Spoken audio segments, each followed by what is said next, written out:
کیونکہ اگر قائم بے نفسی نہیں ہوگا تو ضرور وہ اللہ رب العزت کی ذات ایک صفت ہو جائے گی جو کسی نہ کسی محل کے ساتھ قائم ہو، اور اللہ رب العزت کی ذات وہ صفت نہیں ہے، وہ بہت ساری صفات سے موصوف ہے۔ اگر وہ صفت ہو جائے تو قیام العرض بالعرض یا قیام الصفت بالصفت لازم آئے گا، اور جو کہ باطل ہے۔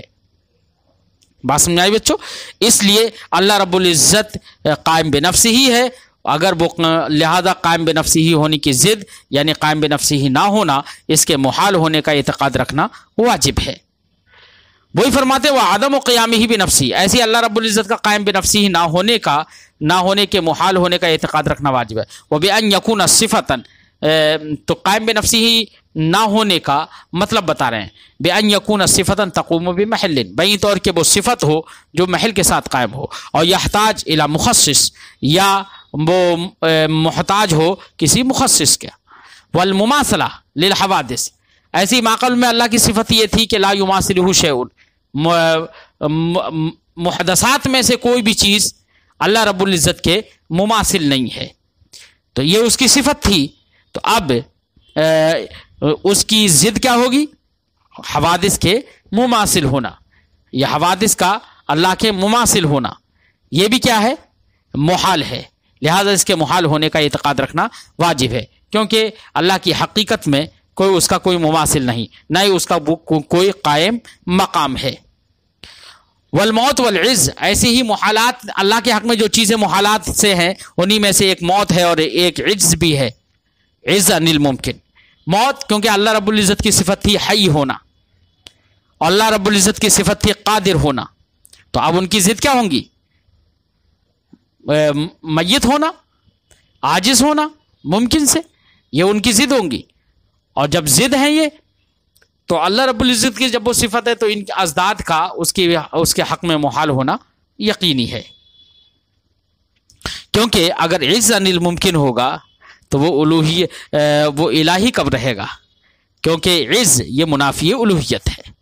والعمی والصمم والبکم، ایسے ہی اندھا ہونا، بہرا ہونا، گونگا ہونا، یہ بھی اللہ رب العزت کے حق میں محال ہے، کیونکہ اللہ رب العزت بصیر ہے، سمیع ہے، متکلم ہے۔ جب متکلم ہے تو ان کے ازداد اللہ کے حق میں محال ہوں گے۔ وَأَن يُجْبَرَ وَيُكْرَهَ عَلَى شَيْءٍ، ایسے اللہ رب العزت فاعل مختار ہے، وہ جو چاہتا ہے، شائی اور مرید ہے، جو چاہتا ہے کرتا ہے، فعال لما یرید، لہذا وہ مجبور نہیں ہو سکتا، اور وہ کسی شے پر مجبور نہیں ہوگا، اس کو مجبور نہیں کیا جا سکتا، اس لیے مکرہ اور مجبور نہیں ہو سکتا، تو مکرہ اور مجبور ہونا یہ مختار ہونے کی، شائی اور مرید ہونے کی ضد ہے، یہ اللہ رب العزت کے حق میں محال ہوگی۔ والجہل بشیء ما، اور کسی بھی چیز سے جاہل ہونا، ناآشنا ہونا، چونکہ اللہ رب العزت علیم ہے، وہ عالم کلیات بھی ہے، عالم جزئیات بھی ہے، لہذا کسی چیز سے جاہل رہنا، کسی چیز کا نہ جاننا، یہ بھی اللہ رب العزت کے حق میں محال ہے۔ وَقَوْنُهُ غَيْرَ مُكَوِّنٍ لِلْعَالَمِ، ایسی اللہ رب العزت صانع عالم ہے، مکون للعالم ہے، تو اب جب مکون للعالم ہے، اس کی صفت ہے مکون للعالم ہونا، وہ صانع عالم ہونا اس کی صفت ہے، تو اب کائنات کے لیے مکون نہ ہونا یہ اس کی ضد ہوگا، لہذا یہ بھی اللہ رب العزت کے حق میں محال ہے۔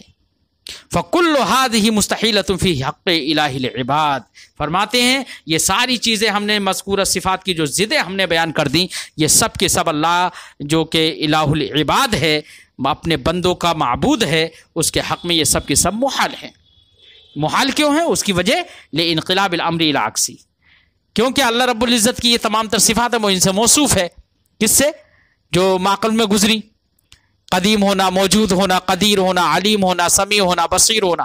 اب اگر وہ اس کے حق میں ان کے ازداد محال اگر نہ ہو تو معاملہ پلٹ جائے گا۔ ابھی تک تو یہی تھا کہ وہ موجود ہے، اب اگر موجود نہیں ہوگا تو پھر کیا ہوگا؟ معدوم ہوگا، معدوم ہوگا تو وہ صانع عالم نہیں ہو سکتا، سب معاملہ درہم برہم ہو جائے گا۔ وہی فرماتے ہیں انقلاب الامر الی عکسی، کیونکہ معاملہ الٹا ہو جائے گا بالکل۔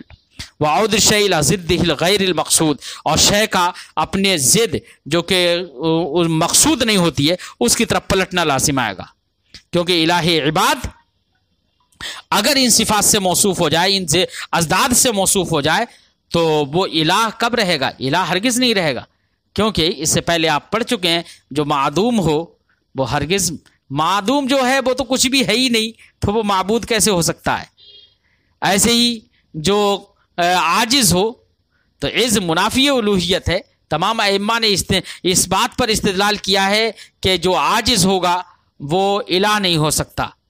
یہی تو برہان تمانوں سے آپ نے یقینی طور سے سمجھا تھا کہ ایک کا عاجز ہونا لازم آ رہا تھا، لہذا ایک کا عاجز ہو، جو بھی عاجز ہوگا مغلوب ہوگا وہ خدا نہیں ہو سکتا، اور یہاں پر جب ضد یعنی عز سے موصوف ہوگا تو ایسی صورت میں ضرور وہ الہ معبود نہیں ہو سکتا، کیونکہ وہ الہ ہی نہیں ہو سکتا۔ بات سمجھائی؟ اذ ذالک یخرجہ عن ان یکون هو الالہ المعبود، کیونکہ ان تمام ضدوں سے موصوف ہونا اس کو نکال دے گا الہ معبود ہونے سے۔